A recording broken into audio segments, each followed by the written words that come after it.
Welcome to the show, folks. This is Wrestling Changed My Life. Here we go. We can endure anything and adapt and pivot and change. Wrestling gave us that ability. I would say nothing in life has impacted me more than the things wrestling has taught me in terms of self-reflection, resilience. Toughness. Some guys have it, some guys don't. Adversity, 100%. How to pick myself up and be a man after I failed. And everything that has shaped my life and where I'm at today would not be there without the values and basically the lessons I've learned through the sport of wrestling. For me, wrestling saved my life because it allowed me to focus and channel my energy. We're fortunate if you wrestled, because if you wrestled, natural talent helps, but it's 5% of the ingredient. It pales in comparison to heart and technique and effort. It humbled me, taught me humility. Nothing can humble you more than wrestling. I think it's the learning to adapt, right? You learn how to adapt, you learn how to solve problems. You know, if I look back at my time I spent wrestling, if they gave me one thing more than anything else, it's mental toughness. Welcome back to Wrestling Changed My Life. This is your host, Ryan Warner. My guest today is Christian Pyles, who is the voice of Flo Wrestling Radio. He's the favorite son of Virginia, and he's a wrestling nut. I mean, this guy knows so much about wrestling, it's insane, and I want to have him on just to understand how he got to Flo and what's a day in the life like at Flo. And so it's a great conversation. I hope you enjoy it. Fan of the Week goes to Carson Beebe, who is a friend, a fellow competitor, and now a listener to the show. So thank you for tuning in, Carson. Really appreciate it, man. This episode is brought to you by WrestlingChangeMyLife.com. Folks, you could easily spend the next 3 hours of your day perusing each and every corner of the new website. It's WrestlingChangeMyLife.com. Type it in and enjoy. Now, without further ado, let's take you to Austin, Texas for this conversation with Christian Pyles, where we pick this one up with Christian talking about how he got involved with wrestling from the jump. Peace! Yeah, no, certainly. It's funny. I don't know if it's funny. I don't know what it is, but there's definitely a lot of reasons I should not be working here or doing this job, and I think about that all the time. I know I'm really, really lucky to be where I am, and it's like crazy the weird things that have kind of got me to this point. But I guess I'll begin. So, background on me as a wrestler. Did not wrestle until my senior year in high school. So I was super into running, and like wrestling is just not a thing. And this is kind of a theme from my area where I'm from in Virginia. Shout out Churchville and Buffalo Gap. But it's just not a strong tradition. I really liked running. It was kind of like a thing I was decent at, and our team was good. We got second in state when I was a sophomore, and I had never seen wrestling, didn't know anything about it. And every now and again, you know, it's small school Virginia, so they're just always wandering the halls looking for bodies to try the sport. The coach had, you know, asked me, but just ask, hey, would you want to come out? Would you want to do this? And no, not really interested. Don't really know what that's about. And then my senior year, these two wrestlers ran across country just to like be in shape or whatever, right?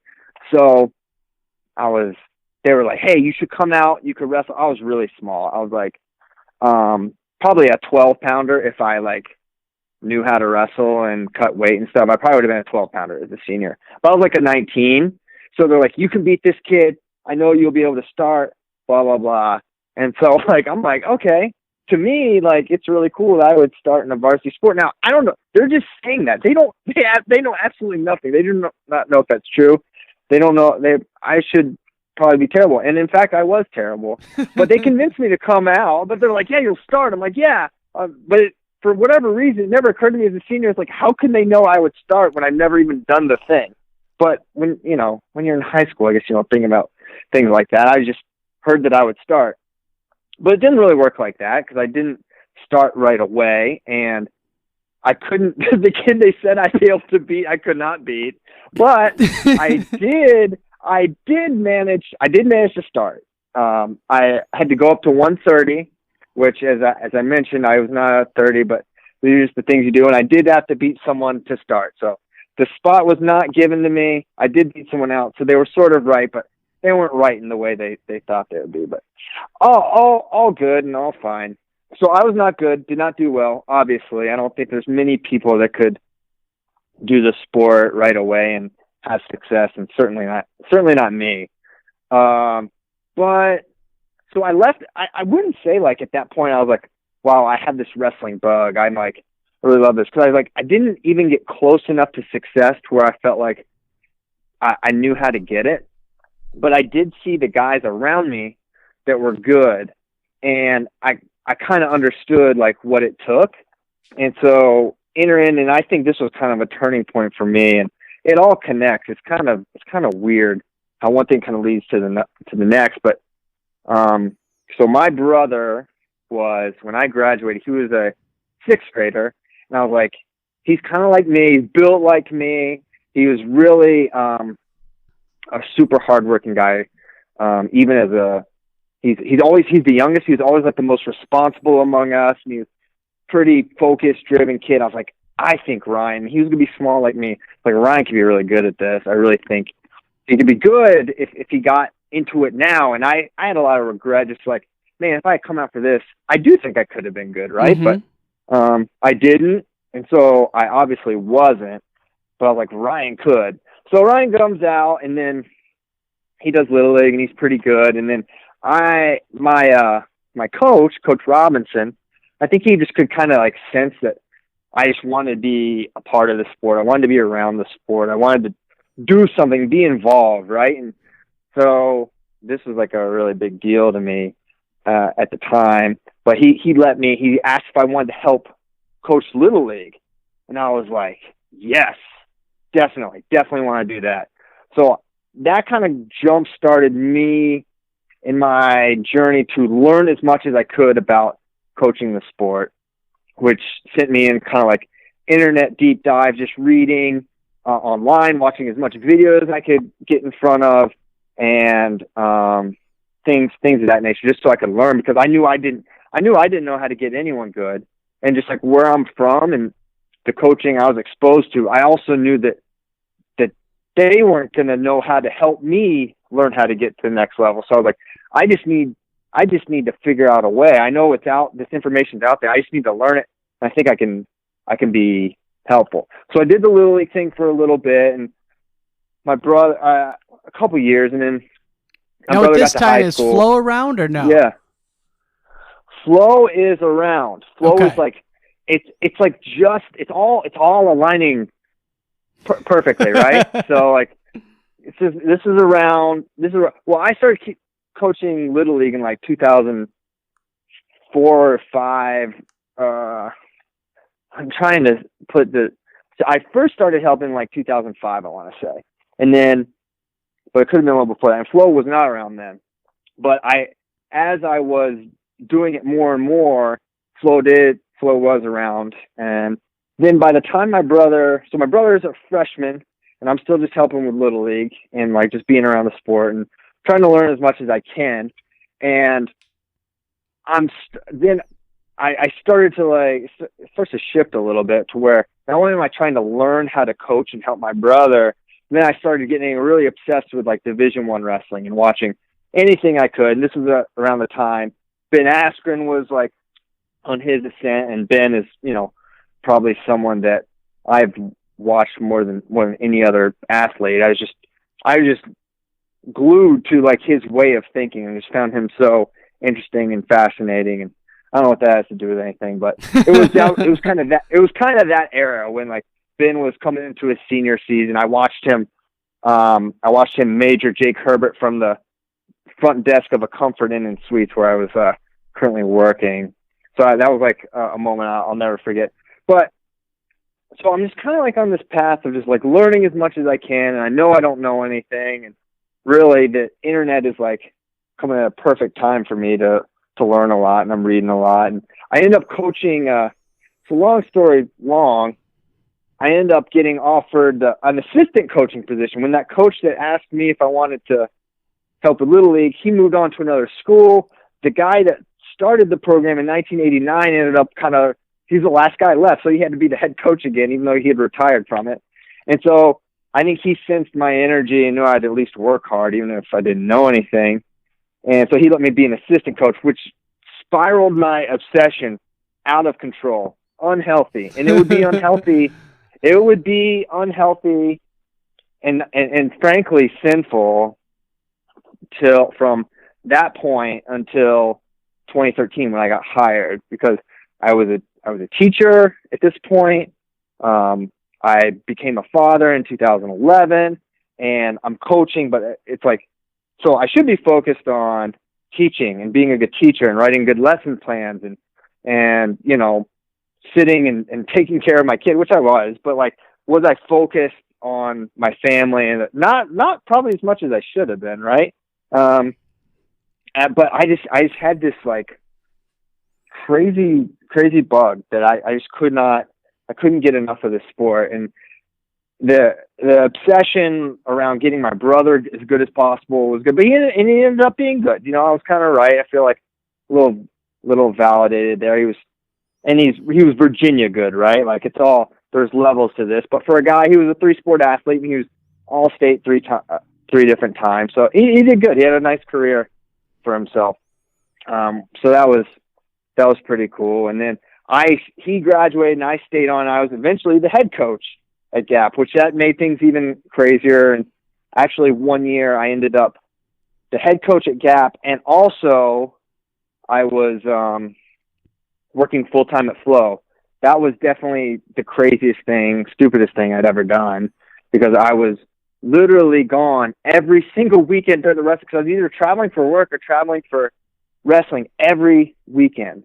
And it was really, really bad and intense, and I had like a 3 and a 1-year-old or something like that at that point. Anyways, your poor wife, man. Now. Oh man. Absolutely. Like and that's the crazy thing.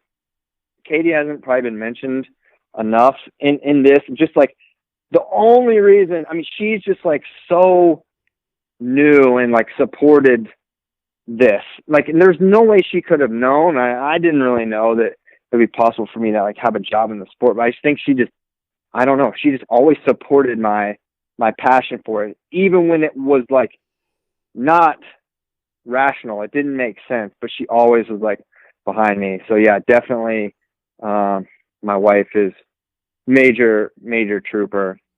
So anyways, coaching, obsessed, and like my D1 interest is like out of control. I'm really obsessed. I'm playing fantasy wrestling on message boards, which was like something I was literally probably spending. It's so bad, man. I know that I was probably spending like 10 hours a week just on fantasy wrestling related stuff, like watching matches to make fantasy decisions, or making like DMing people to make trades. Like I'm telling you, it was bad. It was really, really bad. But you know, I'm just gonna be honest. That's all I can be at this point. It wasn't good, but that's what I was doing. But if you do something like that, if you make those kind of choices, you are in fact left with a lot of knowledge. If that's all you do, if all you do is any one thing, you're going to know a lot about it. So I was able to go from someone who did not wrestle at all, who didn't know anything about D1 wrestling, who didn't know anything about the history of the sport, to pretty quickly, like really knowing what's going on, knowing the main storylines, and knowing at a pretty basic level, like how to do the sport, right? So I think that gets me to 2012, we'll say. I'm still coaching. I'm not working. I'm teaching. I'm not working at Flo. And Willie hits me up and asks, he's like, hey, he DMs me. He's like, I have something you might be interested in media-wise. And I was like, I hit him back right away. I'm like, yeah, what's up? Because I was like, oh my gosh, it's Willie, Flo guy. Like, yeah. Of course, all the while, of course, throughout this entire time, my entire dream would be to work in wrestling, right? Like something I would really, really want to do. And I don't know. So when he hit me up, I was like, oh my gosh, yeah, anything, what? So they needed someone to do, they didn't have D1 rankings at that time. So he asked if I would want to do that. And I was like, yes, absolutely. So I started doing that with my buddy, who's named Ben Golden, who is who is another fantasy wrestling dork. He was actually the commissioner of our league, so the chief, that would make him the chief dork, I guess, at that point. But so Ben is, I mean, Ben's super sharp guy. He could definitely be doing this job for sure, but he's like super smart engineer dude, so he's probably doing just fine for himself. But anyways, Ben was awesome, awesome help to me and helped me with the rankings for a really long time. And last couple of years, he like ran out of time to do it. So now Spain, I do them. But so during that season, we did the rankings. I think they were doing really well on the site. And I started like, I was kind of sensing they were kind of liking what I was doing. So I just started giving them articles like, hey, I wrote a preview for the Minnesota-Oklahoma State duel. And they would run it and, they would perform well. So I think they were seeing like the stuff I was doing was resonating well, which it doesn't take a rocket scientist to figure out. If you write about popular teams, people will like to read it. Right. But that's what I did, and no one else was doing it, so I think they performed well. And also, stars aligned a little bit here. I probably couldn't do this again, but when I was doing these previews, I had like a couple of them. So I would do a little analysis, and I would give my predictions. And a couple of them I went 10 for 10. And they were like, whoa. And I was like, I was just the right time to get hot with predictions. But I think I remember even Martin and Willie like kind of mentioning something. So I don't know if that mattered at all. But anyway, that year went well. I really enjoyed doing it. It was all pro bono. But I was really happy that it's like, man, for someone that didn't start wrestling till their senior year, didn't know anything about it, by in less than 10 years, I'm being featured. The fact that I was like being featured on the #1 wrestling website in the world was like mind blowing to me, and an honor, and it still is, right? So then it was like late 2013. Joe Flo left to take a coaching position in California, and the position opened up, and so I applied and all that, and Willie was definitely a big advocate for me there and helped me get the job where I worked remote for a couple of years. And, that's pretty much it. I started in October of 2013, so I'm coming up on 6 years full-time at Flo. And, that was probably too long. There's a lot I left out, too. But dude, to think I think it... Go ahead. Well, I was just going to say, it's just like how everything... I don't think I connected everything well, because I don't know why, but like the timeline still like a lot happened, but I think how everything, the sequence and how everything happened, I think it all played into the fact that I was asked to wrestle, or I would never have thought to get my brother in. And if I hadn't got my brother in it, I never would have had this hunger to learn. And if I had the hunger to learn, I wouldn't have learned about D1, and then D1, I wouldn't have been able to rank. So it all like really, it kind of all tied together. Man, you think about how different your life would have been if you didn't meet those guys early into your senior year or the summer after your junior year. Like, into your junior year, right? You don't care crap for wrestling. It doesn't even mean anything to you. And then now it's your life, and you are, I mean, for all of us wrestlers, you would have what I would consider a dream job. And I know it's a lot of work, and I want to get to like what the day in the life is like, but man, between that and then kind of the emergence of the internet, which allows all of these crazy wrestling fans to connect with each other, it's just a perfect storm, man. It's super cool to hear about it. Yeah, no, it's absolutely a dream job, and I'll never try to do we work really, really hard and put in a lot of hours, sure, but I never feel like you just, it's very cliche, but it doesn't feel like work, right? Because I love working with the team. I love wrestling. I love getting to travel. There's just a lot of really good stuff about it. And so, yeah, you're exactly right. So now I know just from social media that you're down in Austin now, but, what is a day in the life like working at Flo? And are you only focusing on the wrestling stuff, or are you doing other sports as well? So that has changed. So like, from 2013 to 2016, I was strictly a content creator for Flo Wrestling. And in 2016, I was a senior editor, so I was kind of like in charge of like the content for Flo Wrestling. And in 2017, I was a managing editor, which I was given the content responsibility over several sites.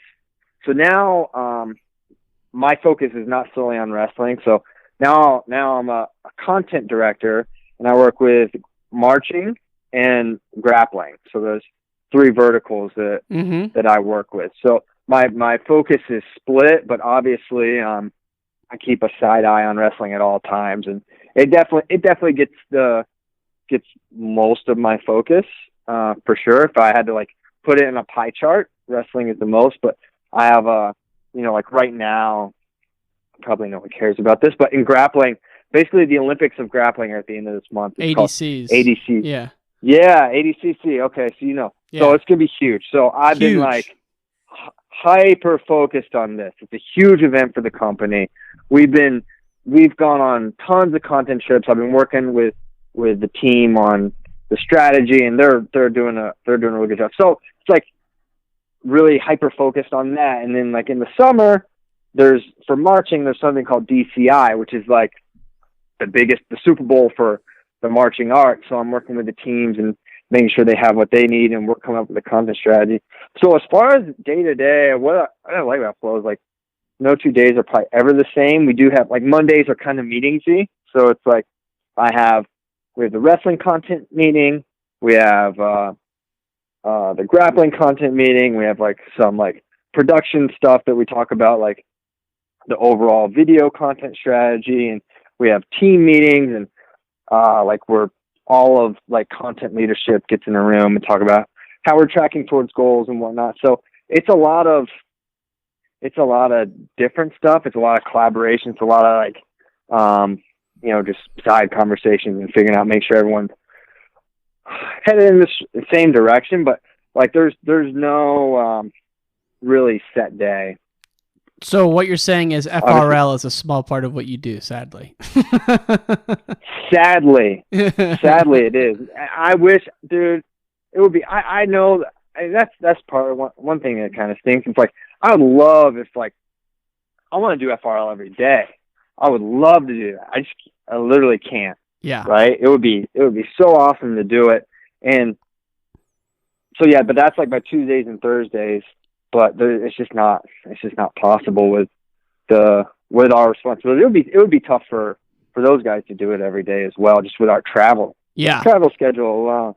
But yeah, FRL is definitely like a big part of my story, and something Willie and I are like really, really proud of. Didn't you start that before you worked at Flo, FRL? No. Okay. That was that. I didn't have that until I work at Flo. It actually kind of started as a mini podcast, deep cut here. It was just me in my basement in Virginia. This segment called Preachin' with CP.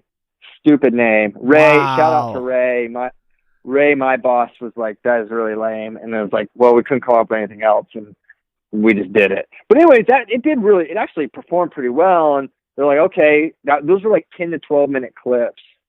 And like just little video things, so we're like, all right, well, there's something there. So then got it a little more long form. I actually remember, I don't know if you know who Dom Bashada is, but he's like the guy that runs Scrap Life, and really cool guy. But he would call me after him. He's like, man, these should be longer. These should be longer.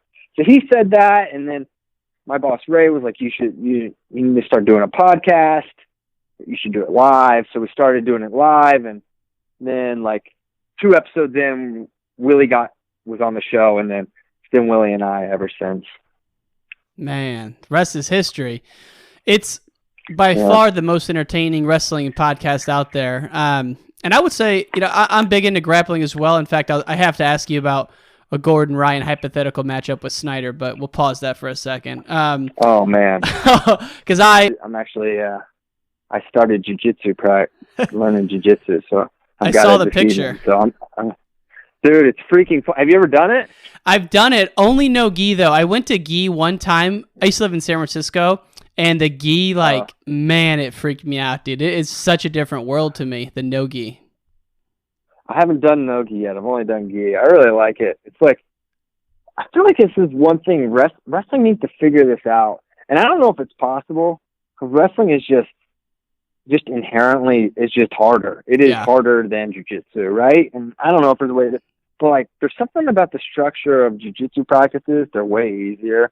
And jiu-jitsu is just, the live act of it is much, much more doable for like average people that are not like, if you're a high school or college wrestler, you are in ridiculous shape because you're doing this every day. But like, that's just not possible for average people. But average people can do jiu-jitsu. So I don't know, there's something there. But I really, really, really like it. It's very fun. I bet, and it's addicting too. And you're in such a great place, man. One of my favorite companies, On It Academy, has I think 10th Planet, Eddie Bravo's gym, has a location there. But I mean, you guys are just, how awesome is Austin? Let's just put it that way, man. I love Austin, man. And you know, that's kind of another part of my story is like moving here. I said, and there's many people in this company that are like, I remember when you told me you would never move to Austin. You told me you would never. And I love Virginia. Virginia is just like so much a part of who I am, and I'm very family oriented, and I miss my family every day, my parents and my brothers. So I never thought I would live anywhere but Virginia. That was just something I always just said. And then eventually, like, the travel kind of broke me, and I had 2 young kids, and I finally started coming to my senses about like what wrestling was doing to my family. And my kids were 4 and 2, and I was traveling for both their 4th and 2nd birthdays. And I was like, I just can't do this anymore. So I was able to, you know, take a promotion or whatever that would get me off the road as much. I'd be able to kind of travel at my pace and at a pace that Katie thought was more acceptable. So that was big, me moving here. And yeah, Austin is sick. I love hot weather. I love being able to do stuff outside. There's a lot of good food. There's a lot of good things to do. There's tons for my kids. So it's great. I love it. Have you been over to On It Academy yet? No. Do you know what that is? I train at Paragon. Okay. Yeah, I've heard of On It. Yeah, I'm familiar. So with the time I have left here, I would like to get back to, because I think a lot of wrestling fans would love to know this. Let's say when you were only focusing on wrestling, what is a day in the life like? And are you gone every weekend to like the Tulsa Nationals or the Kickoff Classic, or are you only going to the big events? Like, how does that work, and how much are you on the road? I was on the road quite a bit. So yeah, my days are definitely a lot more explainable than when you're like management. It's like, I don't know, I could just like say the names of the meetings I'm in, but that'd be very boring. But like for this, when I was content creator, basically I was kind of doing a couple things. One, I was just kind of like a news hound. Like stuff would come up, or I'd be working on different stories and like trying to break stories. That was like a big part of what I was trying to do then. And then I'd be writing a lot of the day, just trying to post a couple pieces of content. Back then, we were like just looking for a lot of easy wins, for just like to keep the site moving. So like sometimes it would be as simple as like embedding a tweet that Jordan Burroughs sent and like giving a little context around it, or like announcing a recruit's commitment. So basically, back in the day, I was just like getting up, writing, seeing how much content I could create every day. We're constantly like, because I was remote, but it's funny. I was just on a Skype call with Willie, and he would just like take me around the office, and I was just like, I tried so hard because I just never wanted people to think that me being remote was a barrier, because I so badly didn't want to have to move, that I was just like, I'm just gonna be on the phone on Skype with Willie all the time. So I was like as much a part of the team as you can be while being remote. So there's a lot of collaboration, communication. There's a lot of just talking about wrestling, and it spirals into ideas. And as far as travel, now we do a better job of like being strategic with our travel and prioritizing. But I was on the East Coast, so it was easy for me. Hey, you're going to Eastern States. You're going to Ironman. You're going to this Keystone. You're going to all this thing in Pennsylvania. You're going down to Super 32 in North Carolina. So, I mean, really, and that was like part of my thing. I'm like, guys, look, I'm in Virginia. It's near everything. This is awesome. And like, they're like, yeah, for sure. That's why you're going to everything on the East Coast. So it kind of bit me a little bit, but it was awesome. Like I remember, I was actually a little classic name drop here, but I was talking with Yanni when we were up at Cornell, and I was at Cornell when he did a exhibition match against Vito during this was when Aaron Pico had his senior level debut. I don't know if you remember this. This was in November of 2013. I think November of 2013. So like Pico wrestled this Russian guy and Yanni wrestled this kid. So I was doing things like that, and it was really fun. By far, like it wasn't one of my first trips because it was in the summer of 2014. But I got to go to the World Team Camp at Arizona State, wow. And this was like, this was when I was like, for basically from the time I got hired till as soon as I got hired, I was like, I can't believe this is my life. But the moment when I was like, this is my life, I can't believe it. So I'm like, hey, Willie like sets it up. He's like, hey, Christian's going to come. He's going to cover this thing. And so like USA kind of hooks it up so I could stay in the dorms where the athletes are staying. Right. So I'm like, okay, cool. So they have that set up because like the camp, it's on the campus, the training camp and all that. And so I get in there and I'm rooming with Brandon Slay, who I'm like, I've never met. I'm like, wow. I'm like, what? I'm with an Olympic champion that I have like so much respect for. And this guy, like, now I was a really big Brandon Slay fan. And then like, I'm just in my room hanging. I was like uploading some content or whatever. And Matt McDonough walks in. This is when Matt was going to have to wrestle up into Sean Garrett for the university spot. So he was like him and Frank Molinaro were like in the same suite. So they were like around the whole time. I was like, what? Wow. It just didn't make, I was like, what is happening? I'm like, I should not be anywhere near these people. Right. But I was staying with them. I got to know. And like from that, you know, I formed a friendship with Matt McDonough. I've stayed at his house, and like that is still kind of crazy to me. I'm like, I remember when this kid came out as a freshman, he was so freaking tough, and they didn't know if he could make the weight, and he just made it. And like, I watched his entire career, and then poof, I'm like, I'm here with this guy. Like now I'm like up here, and I don't know. It's really, it's just kind of crazy the things that I've been able to do just because I'm just lucky enough to be in this position, right? Dude, it's awesome. And for people like you or me or a lot of my friends where we didn't, I played in state once, I went to Fargo once, but never on that level where I knew like those elite guys. Like when I was there, Jimmy Kennedy was the man. And I had him on my podcast about a month ago, and I told him, I go, dude, when you were a kid, people had these rumors about how good you were, and it was true. So, like, now for, like, people like you and I to be able to sit down and talk with these guys, it's unreal. And, man, you talk about Brandon Slay. When he beat Satiev in the, I think it was the quarters of the semis in 2000, I couldn't believe it, man. And then my brother bought the Brandon Slay DVD, like his double leg thing. So we had a little mat in our basement, so we'd watch that all the time. I had the John Smith video. Tanner had the Brandon Slay video. But, dude, to your point, man, it's just cool to even see them in person, let alone get to know them. And sure, so I'm sure you have those kind of relationships with all those guys now. Yeah. It's amazing. Yeah, it really is. And I mean, you know, if you I like wrestling, and one thing I think that attracts me to it is like they're just cut from such a different cloth. The mindset and I just love how accountable they are to what has happened in their life, and how, you know, just a really no excuse. It's just a culture that really resonates with me, and I think is I find really refreshing, especially now in today's day and age. And I remember reading A Season on the Mat. I was like, these are the people that is a big chapter in my story, is me reading that book. That got me so. I don't know what it was about. I felt like I got to know what Gable was like and what the Brands brothers, Tom specifically, and just like, I don't know. That was a really, really special book to me.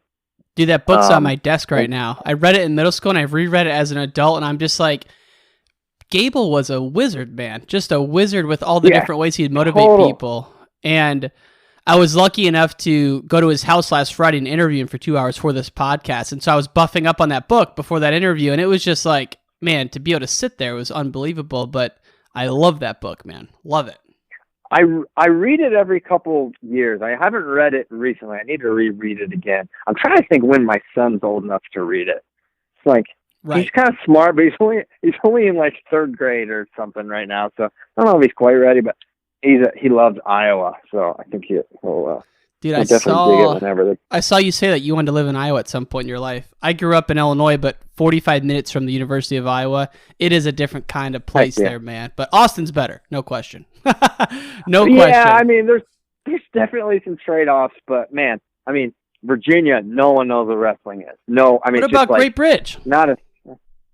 Well, listen, I'm not from Great Bridge. I'm not from nowhere near Great Bridge. Okay. It's like that's the beach. Like no one knows in the Shenandoah Valley what Great Bridge is, or Steve Martin and Granby system. Like I didn't when I was a senior in high school. I knew. I mean, Christiansburg, right? But Christiansburg was like 2 hours near Blacksburg, and may as well have been Pennsylvania, because it's just not part of the culture. It's like very football. It's rural. It's just like wrestling's just not a thing where I'm from. No, I hear you.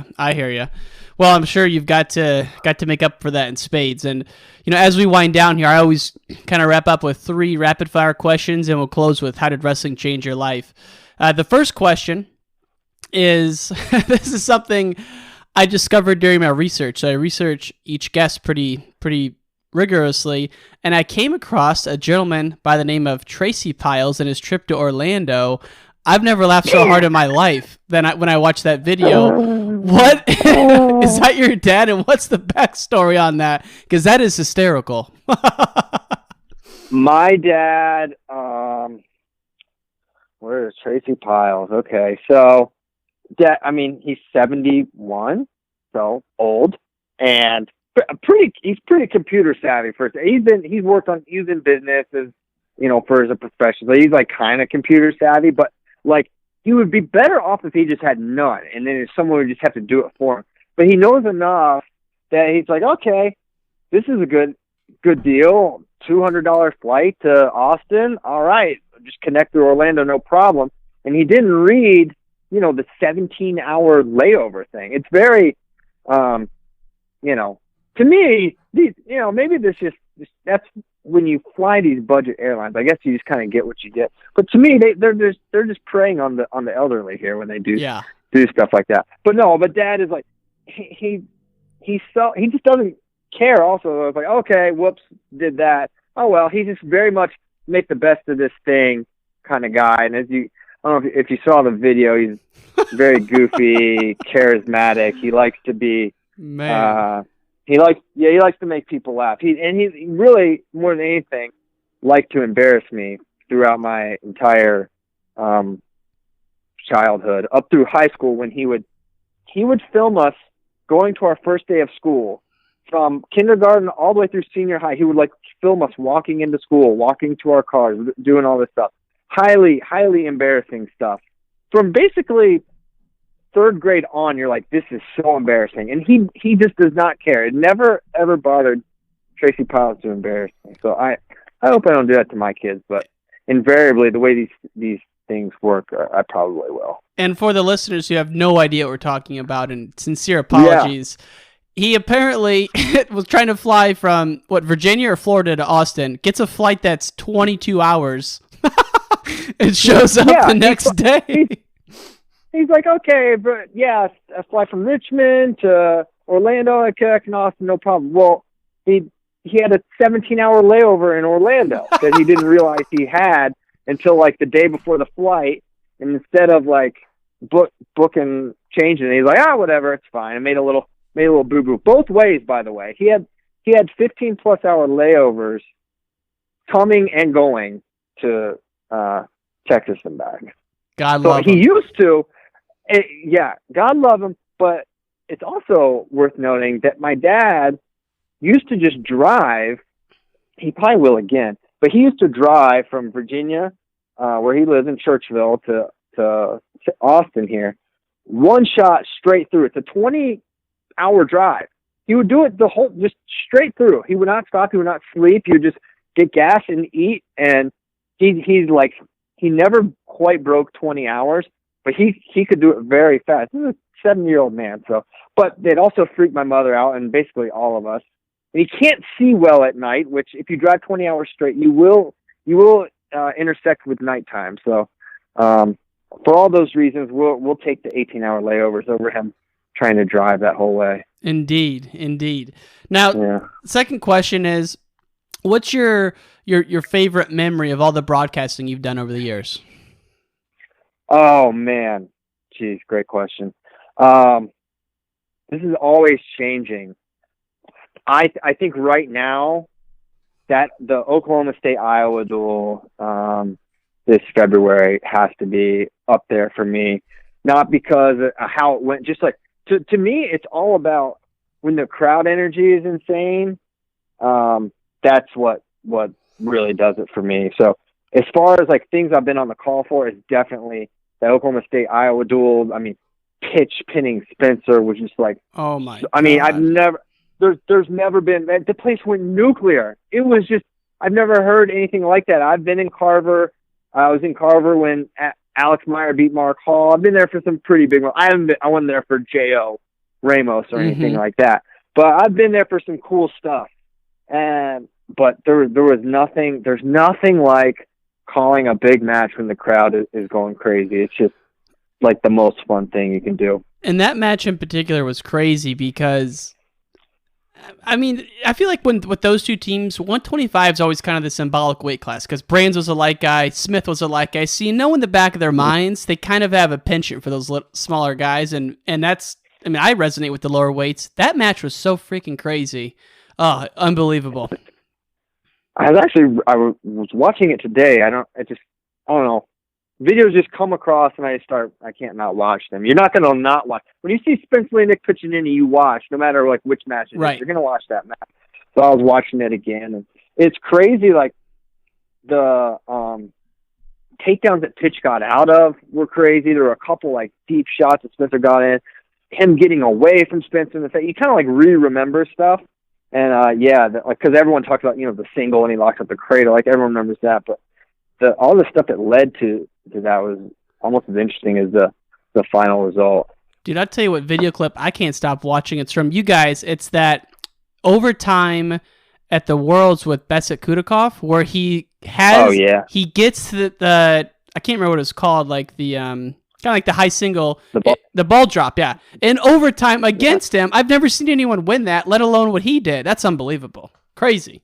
Yeah, it was pretty much the only cool thing that ever happened in the ball dry era, but it was absolutely epic. The kick out and then the back hook or whatever he did to expose Federation is like, all-time great moment. And remember, it's crazy how far, 2013 Worlds, I don't think you could watch them live. Like, I'm pretty sure there was no way to even watch World live. And so 2000, like when that was, I don't know what, that was in Moscow. That was like 2009, I think. So 2009, like we were just hoping Flo would put things up at that point. That was the only way we could see anything going on. It also overlapped with some pretty bad Team USA teams as well. We were not doing that great then. Brutal. But then, like, it's only been since like 2014 we've been able to even watch these things live, and now UWW's done a really nice job of like making it available. Now you can watch everything on YouTube. These things can live on forever, but like there's a lot that's just like if Joe Flo wasn't running his camera, it's like no one in the wrestling world would get to see something. That's impact. I like the days of when Flo was user generated content, and the night of the NCAAs. If you didn't happen to watch it and you didn't have DVR, you knew that the next day someone would record their TV, upload the video on Flo, and before it got ripped down for copyright, you'd be able to watch it. But it was like secondhand. But user-generated content. It was freaking crazy, man. Super illegal, but very cool. Good to see how the website now is just unbelievable. And last question for you, man, is, and we ask all of our guests this because that's the name of the podcast. Yeah, how did wrestling change your life? And it doesn't have to be anything specific, but just in general, like what has it done for you, and what's the impact for you? Wrestling changed my life in a lot of ways, and I would say one of the biggest ways is it showed me what I was able to. It helped me learn a lot about myself when when I first, and probably the biggest impact wrestling had on me, even though it's just a small footnote probably in like my story, is the wrestling practices I had to, we did crazy practices. We did all this conditioning. It was like, I'd run cross country for 5 years. So obviously I had worked hard, but like I thought I knew what it meant. And then I really found out, one, what it meant to work really hard, because our practices were super tough. And I found out not only how to work hard, but also what I was like capable of. And that, like, when you find out at 18 years old that you're capable of way more, it's kind of a profound thing to like have this real, whoa, like at that point in time, you feel like you've been around for a while and you learn something like that. Like, well, I can do way more.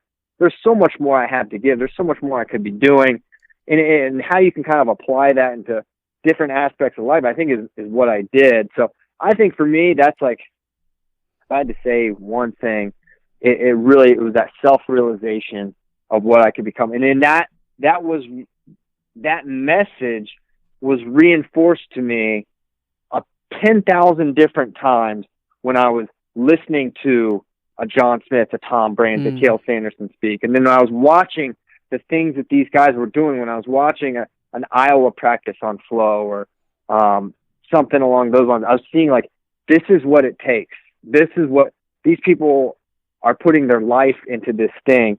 And this is what it requires. And so like, to me, it's like, okay, well, what does this job require? What do I need to do? What is the thing that parallels to this job? So that one lesson in high school wrestling from Coach Robinson, who's the man, learning how to work hard and like get tough. And even though I was so terrible, that, and then applying that and observing it, it's just like been this really reinforcing message of hard work and discipline and getting to where you want to be. And certainly I don't have that down pat at all, but at least that awareness is super important. Well, it probably carries through to the work ethic you have now at Flo. I mean, it has to. Yeah, it definitely has. It absolutely has. And and part of that is that too. Like, I came in, and why was I able to be productive is because I got to work and observe with Willie and Mark Bader. I mean, Mark Bader is to me. I mean, Mark Bader was a legend when I started, working with him, right? Like, so just to watch how that guy approached covering tournaments, and so he was really helpful for me. So again, there's that message reinforced, and Willie was so, we had a really, really close relationship because we just talked literally all day, every day, because he's obsessed with this like I'm obsessed with it. Yeah. So it's all we think about. So we're just really, we connect in a lot of different ways. So, it absolutely has been, helped me to be a good employee here. And, Well, man, it's been awesome to listen to your content. I love Flo Radio, and the way you guys kind of joke around and have fun with it really makes it enjoyable. So it's been cool to chat with you here, and I greatly appreciate you taking the time amongst your busy schedule. Have fun at practice tonight, man, and we'll talk soon. Hey, thanks. Appreciate it. Have a good one. And all great things must come to an end. If you enjoyed this episode, please subscribe, give us a review, give us a rating, and share this with your friends. It would mean the world to us. Thanks for listening to Wrestling Changed My Life.